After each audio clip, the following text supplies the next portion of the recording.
Keiichi Tsuchiya drifts using 6 different drift techniques. サイド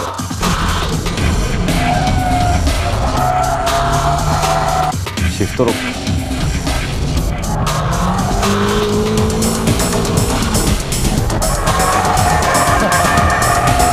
パワーオーバーブレーキング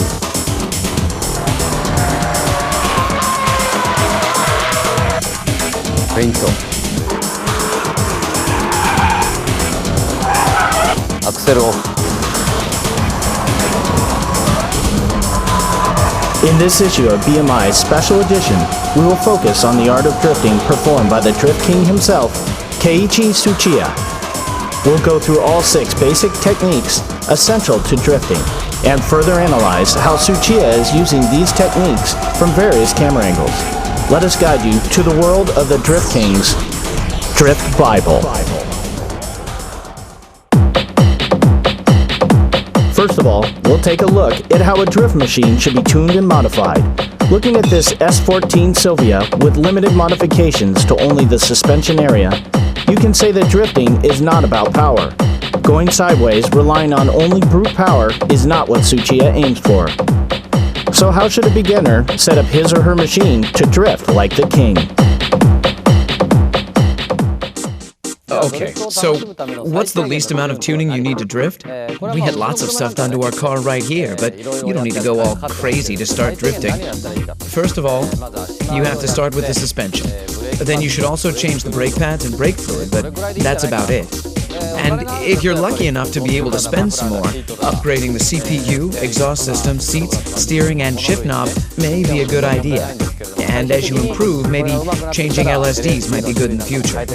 Anyway, what I want you all to understand is that you don't need loads of money to enjoy the sport of drifting. Let's check out the 6 basic techniques that Tsuchiya actually applies to drift. See how Tsuchiya triggers the tail to slide with each move. To make it easier to analyze each drifting procedure at low speeds, we'll use the second hairpin at a Bisu circuit going counterclockwise. To begin with, I'll show you what I was doing back in the days, long before anyone recognized me. This should be the entry-level technique for all novice drifters. First of all, I cut the spring shorter on my car, and then you go out and turn your car sideways. There's no difficult weight transition involved here. We'll first use the e-brake to go sideways. Then we'll try what's called the shift lock, and then on to the power drift. That doesn't require much skill. I'll show you these 3 techniques.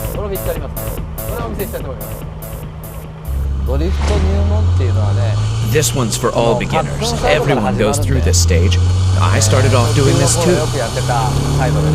This drifting relies all on the e-brake. Straightaway, brake, toe, and e-brake. Right there. Just like this. Well, it all starts from something like this. Don't worry about how you exit the corner. Just try to pull the e-brake at the corner entrance and concentrate on making the car go sideways. You brake and then turn the wheel, step on the clutch, and pull the e-brake. Release the e-brake, go into counter steer mode, then wait. Wait until you know that the car is facing the corner exit direction. Then you gently start stepping on the gas. How hard you should step on the gas pedal should depend on how much you're sliding and counter steering. All of this should get you to exit the corner in one piece. One must learn the timing and the rhythm of the Drift King's drifting procedure and actually feel the exact moment the tail slides in order to master the 6 basic drifting techniques. The length of the tail slide depends on the steering angle, plus how long and how strong the e-brake is being pulled. All maneuvers must be done smoothly and timely, and to do that, having the right driving position becomes crucial. This is a must in order to give a car a quick countersteer and respond to the car's slightest movement. Let's check out how Tsuchiya is controlling the gas pedal from the outside. You can see he's controlling the drift without opening the gas all the way. The timing to pull the e-brake is almost synchronized with when the brakes are let off.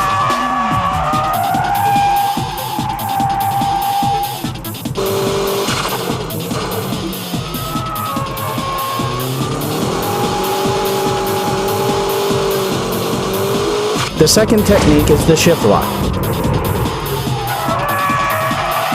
Notice that Tsuchiya's right foot is not doing the heel and toe move. Okay, let's now look at the shift lock. I used to do this on snow and wet surfaces. I don't recommend to do this on dry roads, but here we go.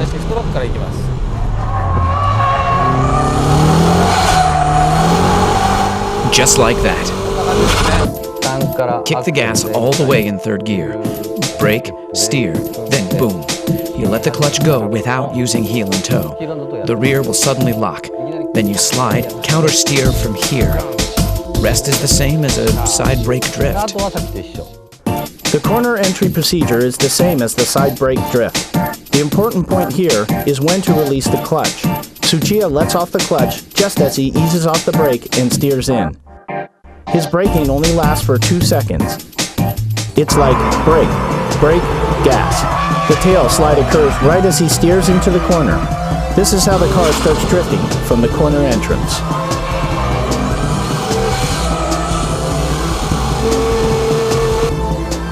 In power over drifts, throttle control is the key.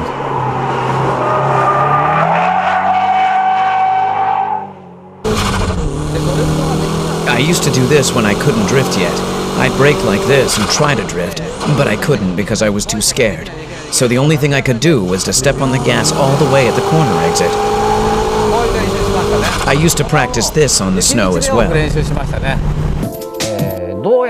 When you can't do anything about the strong understeer at the corner entry, you should try this on snow or on a wet surface to practice.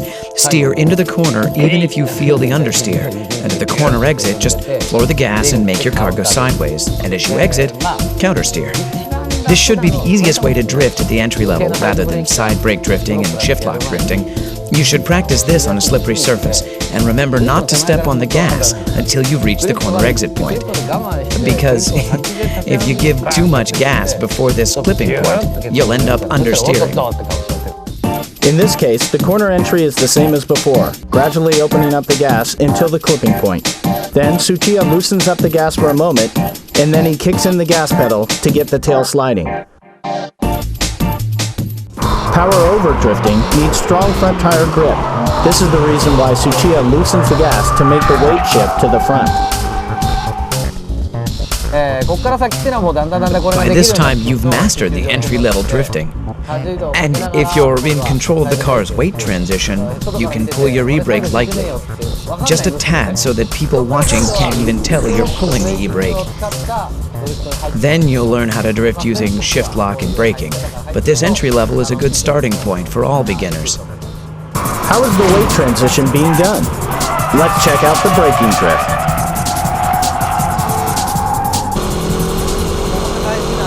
The three important things here are when to steer in, when to shift down, and how long you keep braking. These are the three most important factors. Okay, I'm in third gear, I'm stepping on it, I'm speeding, then brake. How much you brake is crucial. If you kill the speed too much, you'll end up stopping before you drift like this, and with understeer. So you'll need a fair amount of speed even when you begin braking. Slow down to about 70% on the straightaway, then let go. Let go of the brake and steer into the corner. Here, you're a little overspeeding. If you brake through the corner, you'll end up with understeer, so first brake and then turn, heel and toe and steer in towards the clipping point. You'll be overspeeding here as well. Then you shift down to second gear while leaving your foot on the brake. Let's say you're running around 5,500 revs when you shift down to second gear. Release the clutch like you're running around 5,400 revs, but don't let the gears lock. It's similar to shift lock drifting, but you don't lock the rear tires with braking drift. Anyhow, that's how I do it. Sometimes I drift by only braking, like through corners where I can enter and exit in second gear. I step on the brakes, leave the brakes on, then turn and I brake once again towards the clipping point. Then the car starts to slide. With this kind of drifting, I concentrate on the front and rear brake balance. If only the front brakes work and the rear don't, it's impossible to brake drift. You can't control the shifting weight of the car if only the front brakes work. Obviously, braking is the key here. Tsuchiya is not braking hard at all. He's stepping on the brake with a certain rhythm to adjust the speed. If you coordinate the steering work to the braking, you're a step closer to Tsuchiya's braking drift.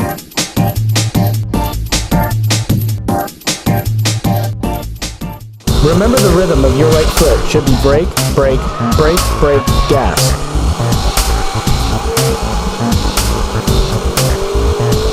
Steering into the corner and shifting down should be done simultaneously.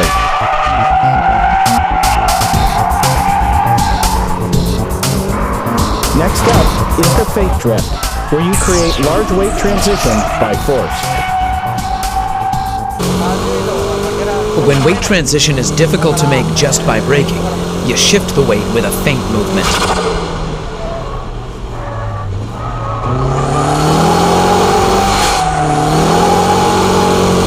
Quickly steer like this, and at this point, my foot is off the gas. And when I juke the car like this, the car bounces back with the weight, and that's when I step on the gas pedal. It's just like a pendulum, and you use that return force to make the weight transition. Here too, I've stepped on the gas, all the way for a second, before I let go, in order to get the car to slide. Once the car is in sliding mode, release the foot from the gas, and control. I used to do this a lot on snow. If you're going too slow, you have to step on the gas to make it happen. But if you're going fast enough, and you steer to the left and quickly steer back to the right, your tail will automatically start to slide. But you know, I wasn't that good back then, so my car would lose speed while I was doing all that. That's when I learned to give the car some gas to make the car slide, so that I can drift, even at such speeds. Because of the inertial force from the feint action, the braking doesn't have to be as strong as the braking drift. It's all physics and dynamics, but the rhythm of the right foot is always the same.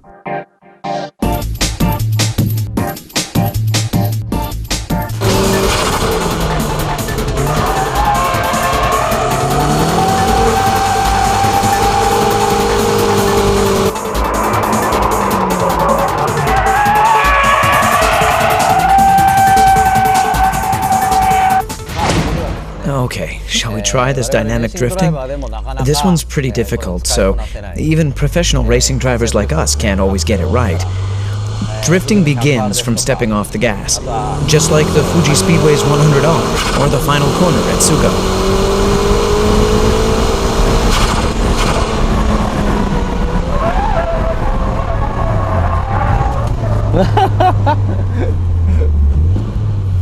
Unbelievable. That was awesome. It's so tempting to brake. Here in Ebisu, this 100R corner is a third gear corner. You step on the gas all the way in third gear. Then the difficult part is where you release your foot from the gas pedal for a second. You're coming in with enough speed in third gear. Steer into the corner, and the moment you release the gas, you start to slide. On this particular track, you need to get ready for the final corner at this point and slow down. But for now, we'll ignore that to show you guys this dynamic drifting. So when you release the gas, your tail will slide. Then you just counter-steer and control. I use this a lot at the Fuji Speedway's 100R corner.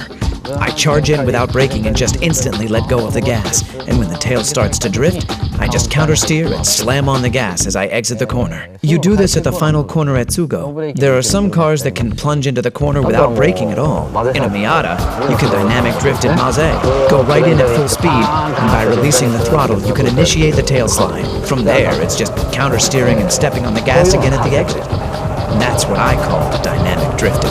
This is an example of not how he stepped off the gas, but how Tsuchiya was able to avoid crashing. His lightning-quick steering work is simply unbelievable.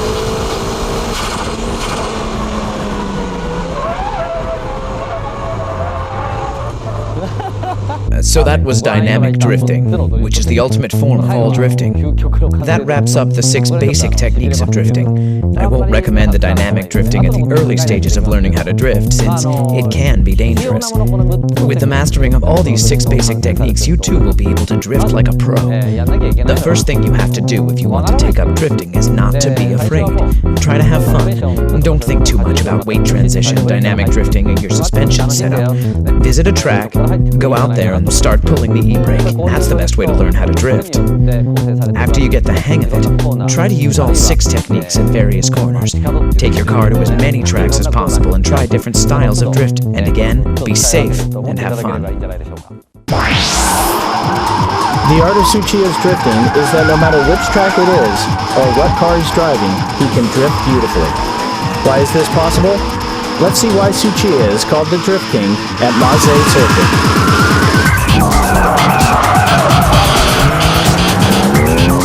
We're at Maze Circuit in Niigata Prefecture. I hope you understood the basic techniques that I showed you at Ebisu. Here at Maze, we're going to be applying those basic techniques to high-level drifting. As you can see from the track layout, Maze Circuit is composed of many types of corners, from low to mid-speed corners to high-speed corners, where I can show you the e-brake drifting, power-over drifting, and dynamic drifting. Well, the dynamic is too dangerous here, so we'll try a combination of the brake drifting and dynamic. And we'll show you how to do this with various types of cars. Actual cars that you might own. I'll show you how to drift with cars that won't turn well, or have strong oversteer, or even cars with very little power. Here is a demo run by Tsuchiya in a nicely tuned S14 Silvia. I have to warm up my tires first. This slightly wet condition can make the car oversteer or understeer in certain corners. So, let's warm up the tires and the brakes first. How will Tsuchiya control his S14 on this surface? The G-ball will indicate the weight transition at each corner.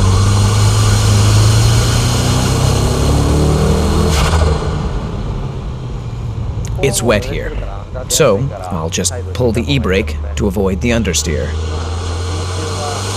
For the first couple of laps, I'll demonstrate the braking drift with this K-Office S14. This S14 is modified with a great suspension system that allows the car to perform high-speed drifting. I should be able to clear all corners with the braking drift.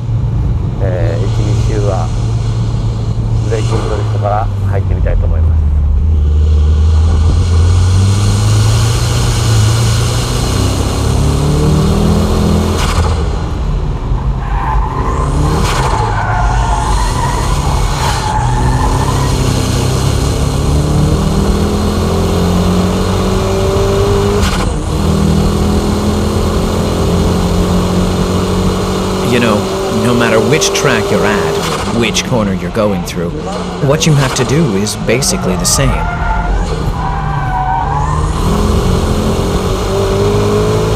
It doesn't matter if you're in Ebisu or Maze. It's the same thing. Braking drift is controlled by the braking power, your braking touch.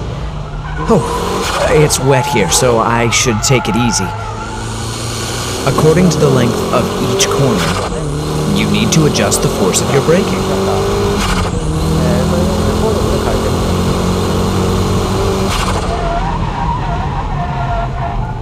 I went into that corner too fast.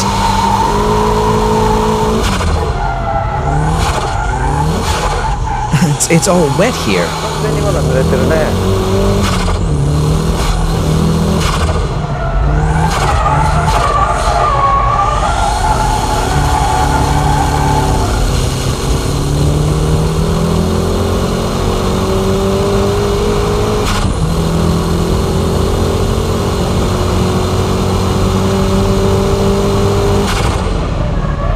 See?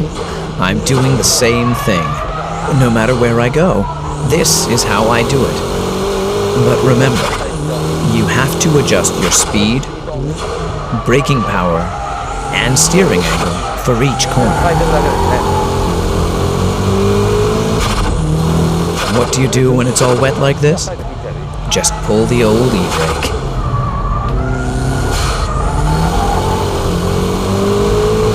In corners where understeer is strong, just pull the e-brake. It's best not to use it too much, but you can do it when you're still learning. Oops, that was understeering right there. Here again.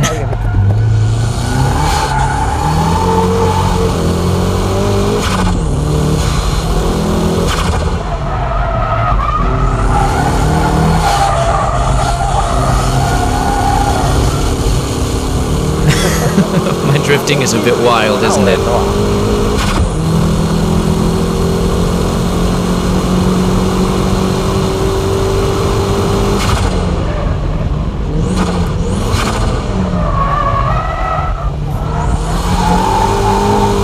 That corner entry began as a braking drift, but towards the exit I switched to dynamic drifting.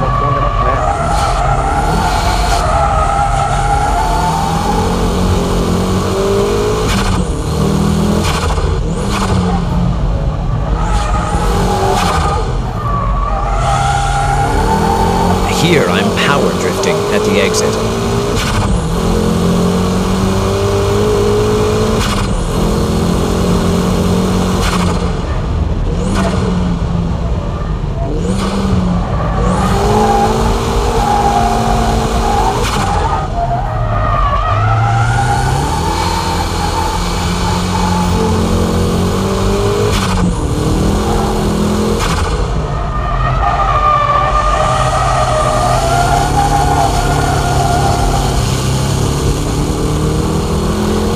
This is how I do it. That's almost like dynamic because I only touch the brakes just a bit. It's a combination of braking and dynamic. Brake and shift down to second. Ride the brakes a little, then transfer the weight to the front. And from here, it's power drifting. I'm going uphill here, so I'll give it a little more braking so that I can get a stronger weight shift and leave a little braking here as well.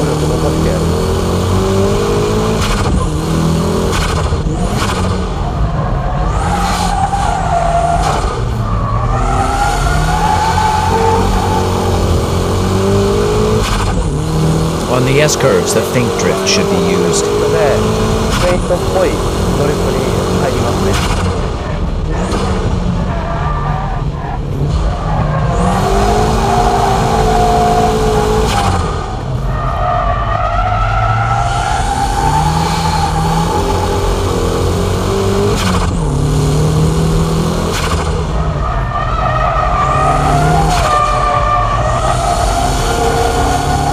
It goes like this. Anyway, like I said, what you do is the same no matter where you go.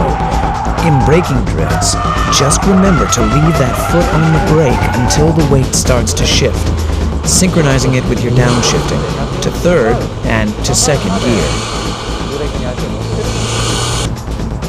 The car will automatically turn in, and then the car will either lose front grip or lose traction in the rear. You let the rear lose grip by adjusting the brake pedal.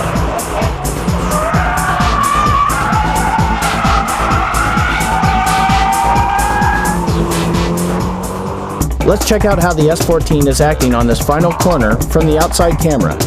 This well-balanced S14 Silvia goes into braking drift by a light touch of braking and smooth steering work.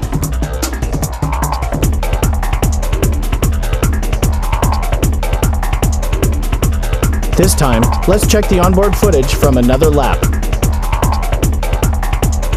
Look at the braking. Just like at Ebisu Circuit, Tsuchiya is getting the tail to slide by pumping lightly on the brake.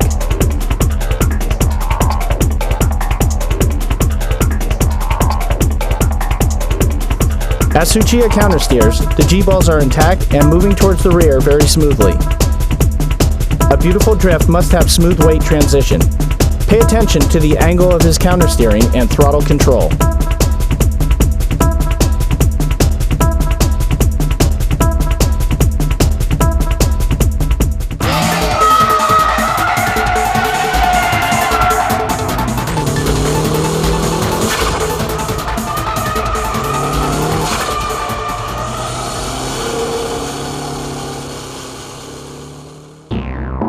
Okay, like I said, there are cars that don't turn well, resulting in strong understeering. Here we have the Hachiroku and the S13, both which are notorious for understeering and weak front traction. If the car is this low, I don't think the suspension has enough travel. Anyway, even with cars like this, you can get them to go sideways. But how? Well, let's try it out. What do you do if you think there's going to be understeer?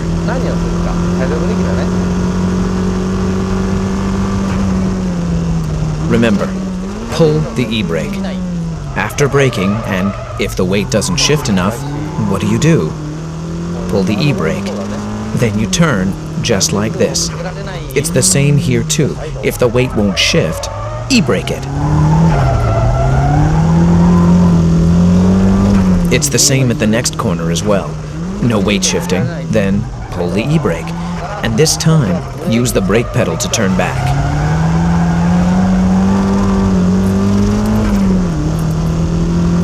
That wasn't so hard, right?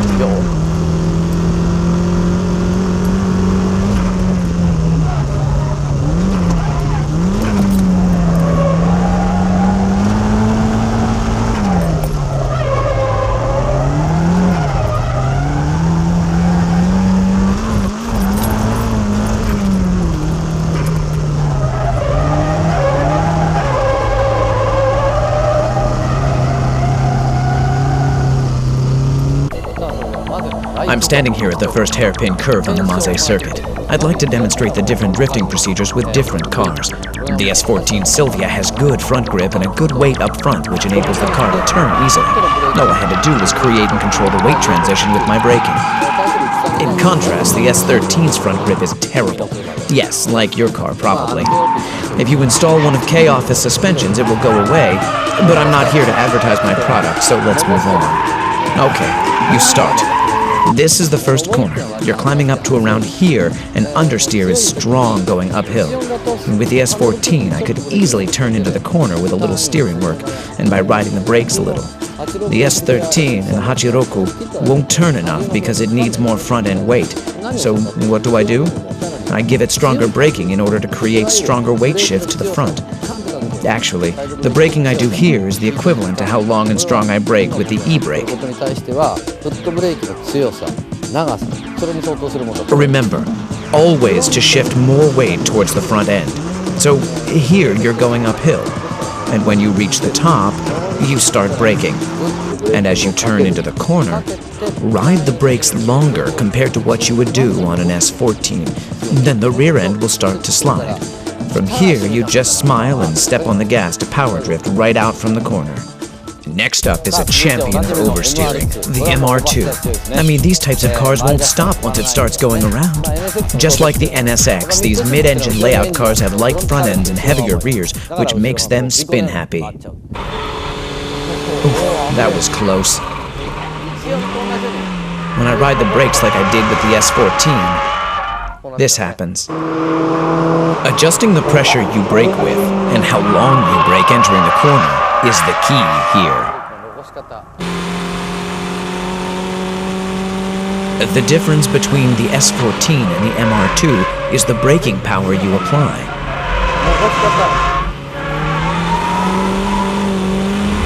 The braking time I ride into the corner is only about half of what I did with the S14.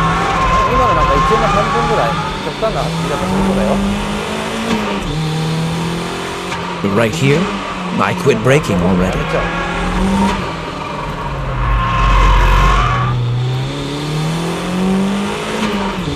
And the braking pressure itself will be weaker compared to the S14.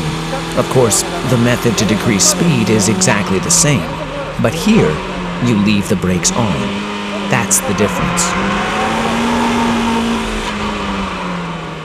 Here, you begin your countersteer a bit earlier.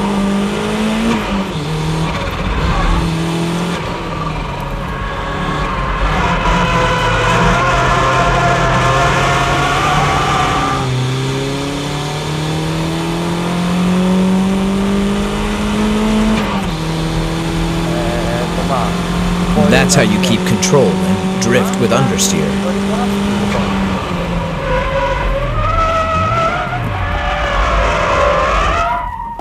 Oops. Yeah, I thought I had that one. But hey, even monkeys fall from trees. The car had too much speed on that one. So, the important thing here is to keep the weight transition smaller. Delicate weight shifting is the key here. Like here, I go in like this, but I'll let go of my brakes early. You can tell by looking at the G-ball that the weight transition is smoother compared to the S14. This is how you drift with cars that have strong oversteer. You countersteer as soon as the tail slides. Earlier countersteer is important, and the speed, you have to start countersteering at high speeds like this.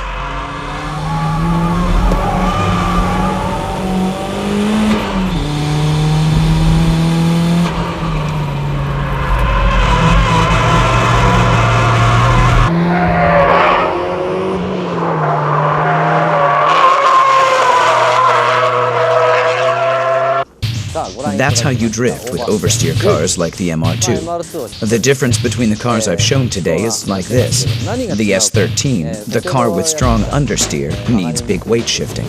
The S14, which has neutral steer, only needs braking drift technique to go into the corners smoothly. Whereas strong oversteer cars, like the MR2, need stability as you brake into the corner. You're carrying a heavy load of weight in the rear that makes the car unstable and wobbly when you're going in. So, stabilize the rear weight and go into the corner, adjusting the amount of your braking according to the steering angle. The amount of weight transition is about half of what you have with an S14. And with only half the pressure on the brakes, these cars can turn in at the same angle as the S14. The S14's countersteer is sharp compared to that of the MR2, so what must be done on the MR2 is the exact opposite. When you steer in, let off the brakes early. The tail end will react and start to slide. Then you countersteer. On the S14, I countersteer at this rate, but on the MR2, I steer like this and wham. That's the kind of difference in steering speed. The important thing here is the speed of your countersteer. Not just here on the first hairpin, but here on the S-curve, and right here as well. When going downhill, the weight becomes larger, so the rear becomes easier to get thrown out. So it's better to turn small here on the first one, so that you can drift on the second corner. Same here. You don't want any understeer or get thrown towards the outside on the first one, as these cars with strong oversteer won't be able to recover by the second corner that's coming right up. So just turn small on the first one, and on the second one, just lightly step on the brakes or let go of the gas to get the momentum change. Then you can control with a quick countersteer. Compared to FR cars, these mid-engine cars have good traction. Therefore, the driver has to act quickly and perform the next move earlier. You can wait for the tail slide to ease down a bit before you hit the gas on FR cars. But on these mid-engine cars, you don't wait. But you hit the gas while the car is still sliding. You have to get the car to power slide immediately. And without stopping the tail slide you're in during the midsection of the corner. Everything has to be done earlier on mid-engine cars compared to FR machines.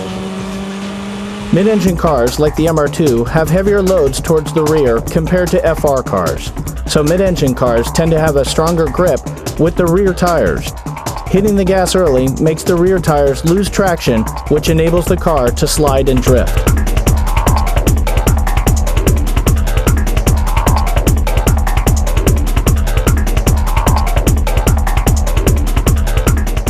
The big difference between the S13 and the S14 is that the action needed to trigger the tail slide is smaller. You don't need big braking maneuvers or steering work to slide the tail and drift.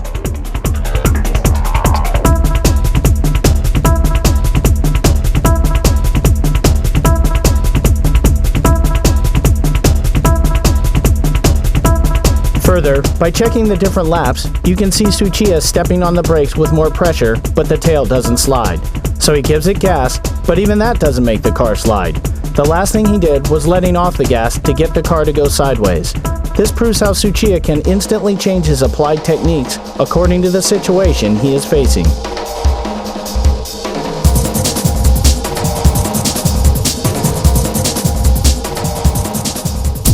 さあ続いてはですね Okay, now, how do you drift with a car that doesn't have much power? What I'll be explaining to you here is from way back when I used to drive the Hachiroku